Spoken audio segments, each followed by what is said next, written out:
Hello everybody, today we're going behind the scenes on what it's like scoring a Netflix animation series, which is what I've done. The show we're talking about in particular is this one. It's called Kitti Katz. It's literally just dropped on Netflix on the 18th of May. I actually scored this in the first half of last year because it takes quite a long time before these things actually see the light of day. So what we're going to be doing today is looking at exactly how the whole session's set up, what about the movie I get, how I set up the stems. Then we'll be looking at a little sequence of the film and how one goes about scoring it and choosing the palette of sounds and all that kind of thing. So if this is the kind of thing which rings your bell and you think you'd like to hear more of, then please feel free to subscribe. It's completely free. And if you remember to do it now, you won't have to do it later. So subscribe to the channel for more great stuff like this. Okay, right, let's lay into this. Kitti Katz is the story of a group of teenage girls who turn into superhero cats, and pretty much as simple as that. The kind of thing we get to play with here is it's a 22-minute episode, and this is the first episode. Now, the way I set these things up, let's just have a look at that. There's the movie up the top. There's all the tracks underneath. So it's not an orchestral session, this at all. As you will notice from the style of the picture, the style of the artwork and everything else. These are day-glow kittens, they're day-glow cats. It's very, very stylized. And so we wanted some music which kind of reflected the kind of quite sort of funky look of the show. So we've gone for a sort of retro modern synth wavy type thing with lots of other elements in it. There are a lot of characters in this, a lot of groups of characters. And so it was important to use a whole load of different thematic devices, and if not actual themes, then sort of sets of instruments which described particular groups of characters, which helped the viewers stay on track and understand what was going on. Now, what I get first of all from the production company, which was Kids Cave in this case, is a movie. Now, as you can see, I hope, there is a time code at the top, 11 minutes, 19 seconds and 21 frames. That is absolutely crucial. Without the time code, we've no idea where we are.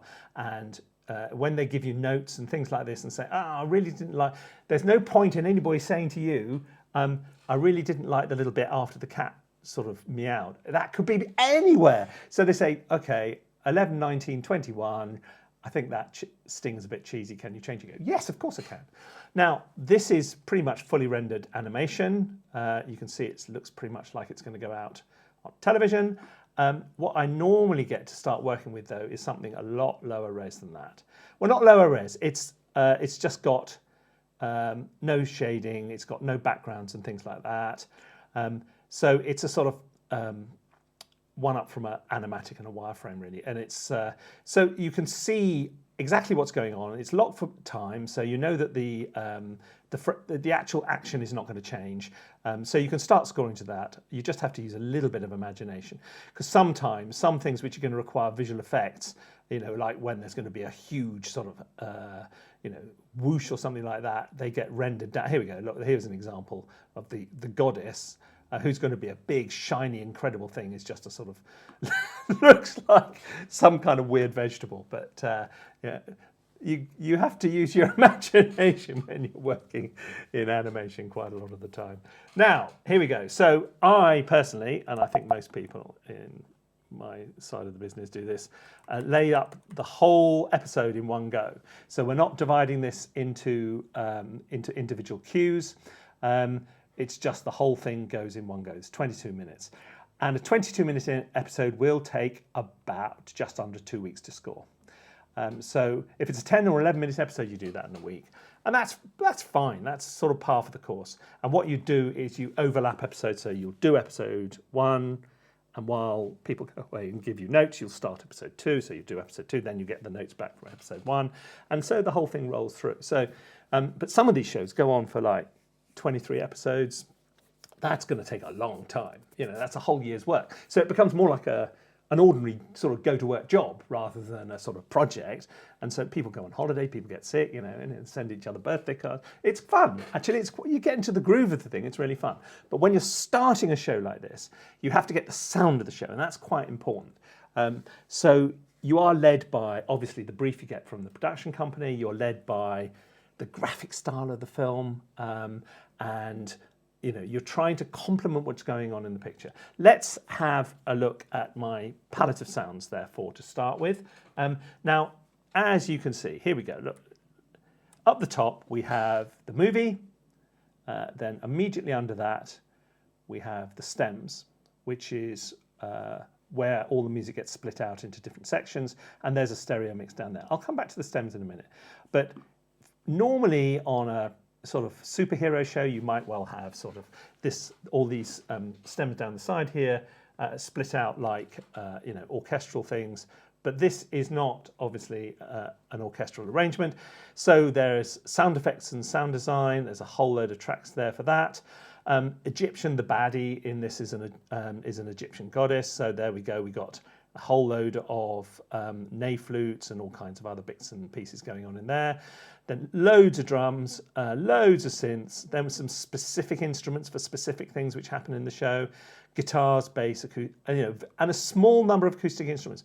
What I was trying to do throughout this is to avoid using traditional orchestral instruments at any point. And sometimes that's quite hard, because particularly with comedy, where people are used to you going back to sort of pizzicato strings and things like that, you've got to think of an alternative. And so you think, okay, think of the sound which people are used to, and how can I recreate that or use something similar, but using other things like synths and stuff like that. So that's sort of the approach I took. Let me lay into a particular sequence. What sequence should we go for? Let's go to, here we go, 310. Let's lay in here. So this is a sequence about halfway through episode 1. Normally, you don't actually start scoring a project on episode 1. Normally, they start with episode 3, so they can wrinkle out and get rid of all the wrinkles before you actually go back and do episode 1. So here is episode. Here we go. Right. So this is a sequence. So there are the kittens, because they're in two forms. They're either normal girls, they're in kittens, or they're superhero cats. And here are some of the baddies. These are called spirit cats, and they are evil and filled with mischief. So this is an evil and filled with mischief sequence. So what I'm going to do is I'll mute off the music so you don't hear it. We'll just look at what we get to start with, and then we can add the music in afterwards, if that's all right. Right, here we go. So the soundtrack on this, is, in terms of sound design and things like that, is quite full.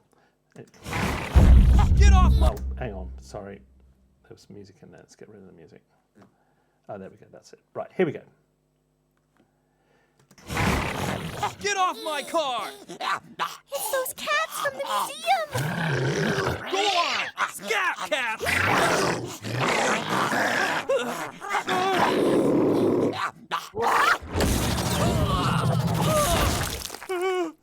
Ew! What is this? Is this a hairball? Oh! Ugh. More mischief coming up. What the? Right, okay, let's just look at that sequence there. Now, if you're looking at a sequence like this, that it obviously falls into little sequences. I mean, little sort of sections. So here's the guy, he comes up to his car, there's all those cats on his car. He's really unhappy, and who wouldn't be? Then there is some discussion between the super kittens about what's going on and what they need to do about it. Okay, so we're leading up to, then they leap into action, and the first thing they do is they spit a massive hairball at him. And then you can see, if you listen to the sound design, you can see where you want it to climax. Ew! Now the music obviously has got to lead up to that, and then it's got to add to the yuck which goes on there. What is this? Is this a hairball? Yes, it is a hairball. Bad luck, mate. Then the skateboarder, and then another hairball, and What the? boing. And it's a sort of slow down bullet time thing going on there. Right. So now let's have a quick listen to the music. I might mute off sound design actually because it's quite loud at the moment, and we want to concentrate on what's going on in the music. Here we go. Okay, so let's go back a bit to the beginning of this little sequence. Here we go. Right, from here, from the top. Are you ready? Let's go. So there's a slightly Egyptian tone to the Spirit Cats because that's where they come from. So little throbby synths and things.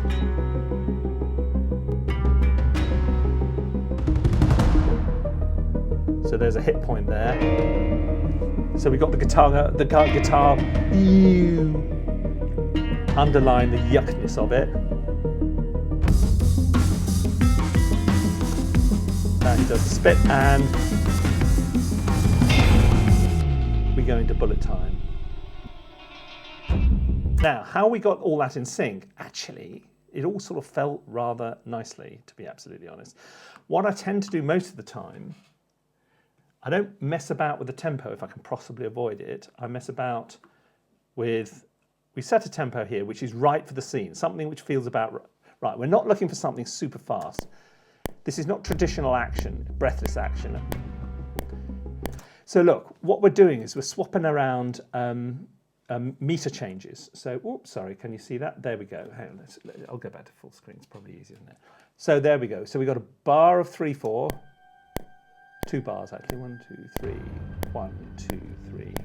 Go left. Where's oh no, sorry. Hang on. What's going on? Oh, horrible, horrible. We all got loud to sing. Sorry. Here we go. Right. Okay. So I come in on 1, 2. So there's a bar of 5/4 back. So now we're back to 4/4. Then we're going to throw in a bar of 2/4. Then another bar of 5/4. Bar of 5/4 is currently under my head.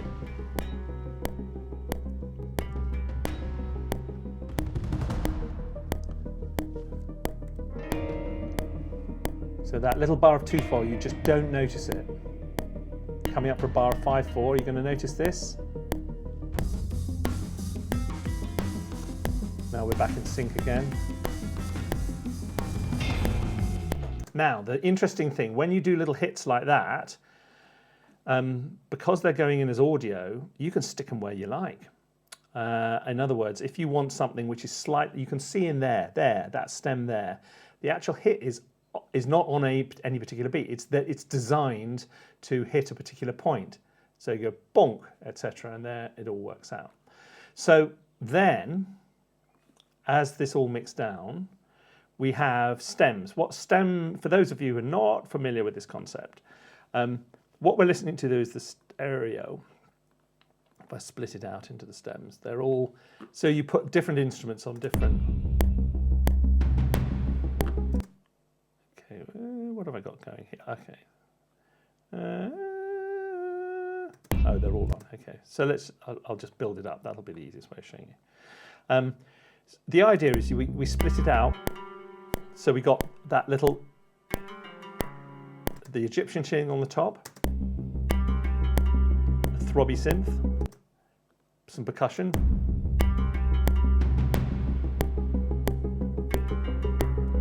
Now, when they get into the mix, if they decided that they thought that thump there was too loud, they could either pull it down in the mix or they could get rid of it completely. If I hadn't given them stems, all they could do is turn all the music down.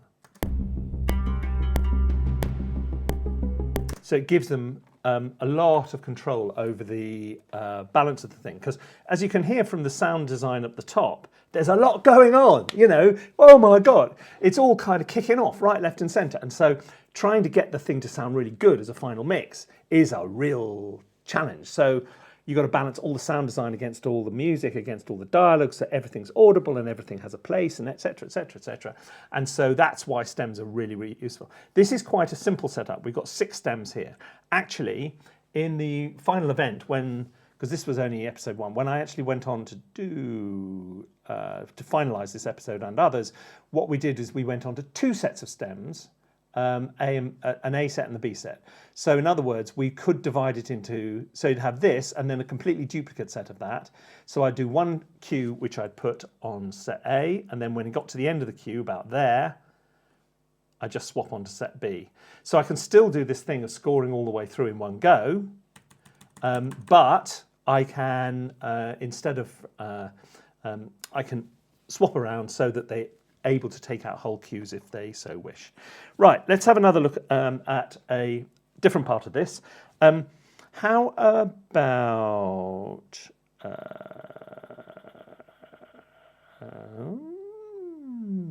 okay, I tell you what. I'll show you one or two of the harder things. One of the interesting things in animation, one of the really challenging things, is how quickly things chop and change. Here come the baddie dogs.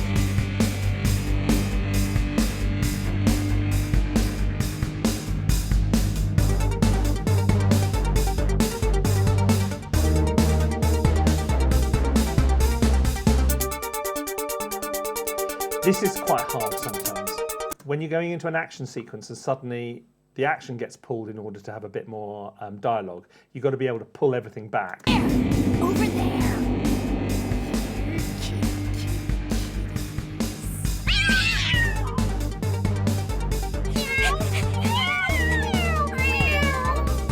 So now, pull it back. Anyone seen Azami, Shakia, or the new girl Tabitha?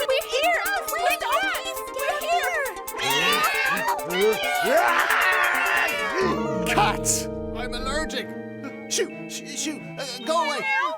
So you needed to go from action to pulling it back for some dialogue to a little comedy moment. And that's why this stuff takes a long time. Because sometimes you just get like 10 bars or something, and then you've got to change your idea and go somewhere completely different. Actually, earlier on in this episode, I'll show you, there's a bit which is a not serious chase. And so it can be lighter in tone. Where is it going? It's a cat and a dog having a chase. So you've got to come up with a kind of idea for that, but it's only going to last. Here we go. Like.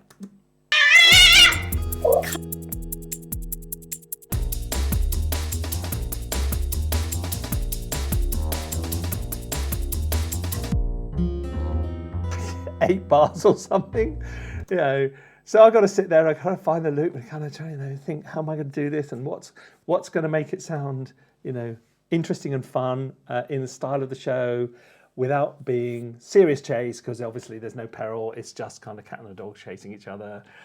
So moving on, then come up with a new idea.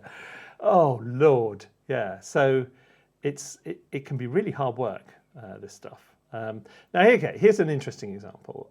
So let's just look at this little sequence here. I will, and then we'll call it a day, I think. But let me. So this is Tabitha going first day at high school. So we need to introduce the high school. Hang on. Oops, there was some music still in. We want to get rid of that, so you can just hear the. Okay. So there's a GV of the high school, general view, wide shot, into the bus. Intro, so we need something for the high school. Hi, I'm Tabitha, the new girl. Glad to meet you. So this is awkward comedy. Hi, I'm Tabitha, the girl new. I mean, the new girl. Glad to meet you. Okay, so from awkward comedy, it now goes to. Hi, Cisco. I'm Tabitha, the new girl. Glad to meet you. Bye, Cisco. And she's sad. Hey, I'm Kia. You must be Right, okay, let's now have a look at this with a bit of music and see how we approach this. So we do something fairly sort of big and brash to introduce the school.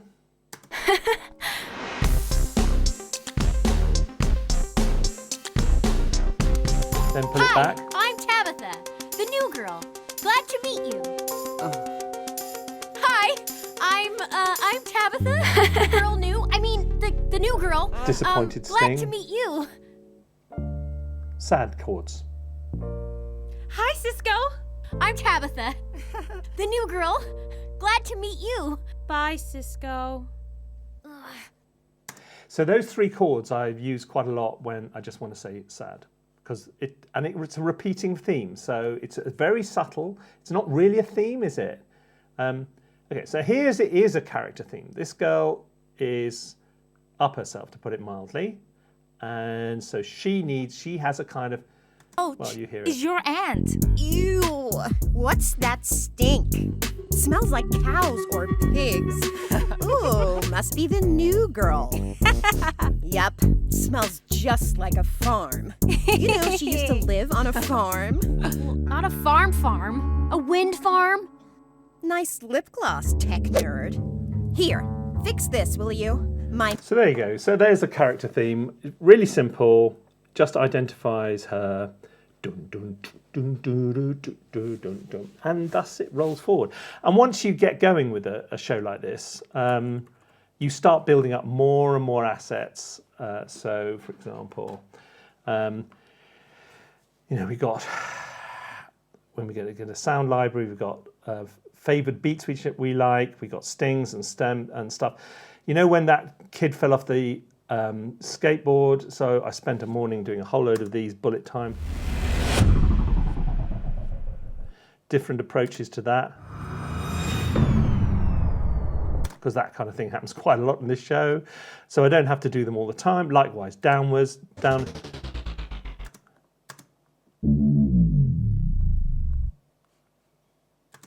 You just drop them in. You drop them in, so you don't have to. And it's much quicker to spend a morning doing that. And then you can just drop them in as audio. You can hit this thing. It works great. Harp gliss effect. All these kind of things. Reverses, short stings, etc., etc., etc., etc. And because half of the game is about being creatively in tune with the ethos of the show, and half the game is being very productive, because you have 10 episodes, 22 minutes, 222 minutes of music. Because as you can see, does the music ease up very much in the show?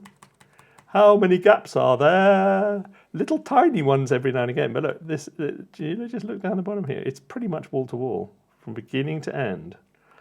So it really is 22 minutes of music in a 22-minute show. Not all shows are like that at all, but this one is. And a lot of the sound design stuff takes quite a lot of time. It was really, really good fun to do. If you want to see the rest of the show, it's on Kitti Katz, Kitti with an I, Katz with a Z, is on Netflix at the moment. Go and enjoy. And if you've enjoyed this little film, if this is the kind of thing you like watching, nice to have you along. Remember to subscribe, and I'll be back next time and see you again very soon. Cheerio.